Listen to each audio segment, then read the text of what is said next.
2 देश 9 सिटी आणि तिथल्या काय अडचणी येतात आणि प्रवासात काय मजा करतो आम्ही.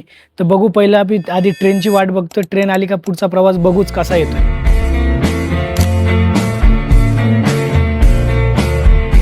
मग काय ट्रेन येणार 10 मिनिटात म्हटलं वाट बघत बसलो.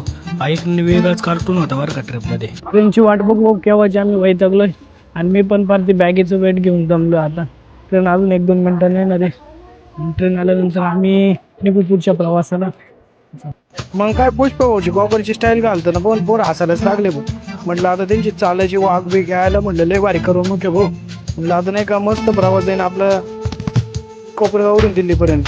आणि ट्रेन लेट हो कधी येते काय माहिती म्हटलं 1.5-2 तास लागणार होते भाऊ.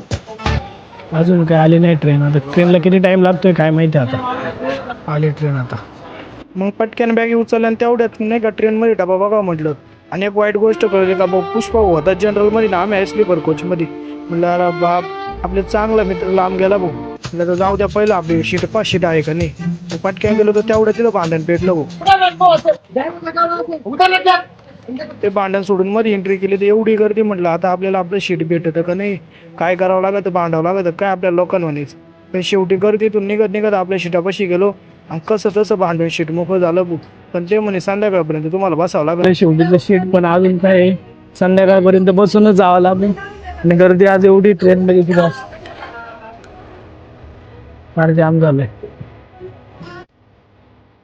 मग काय प्रवासाचा आनंद घेत होतो आणि तेवढ्यात हा युनिक भाऊ भेटला भाऊ. याची स्टोरी तर लई इमोशनल आहे भाऊ. 5 वर्ष असून घरापासून लांब येईल आणि कमवून माहिती का स्वतःची हिमतीवर काहीतरी करून दाखवत होतं. रागात आलता आणि 5 वर्ष असून तो पुण्यामध्ये राहतो आणि आता दिल्लीला चाललाय. त्याचा इंटरव्ह्यू आहे साऊदीला सिलेक्शन होईल मेडिकलचा इंटरव्ह्यू.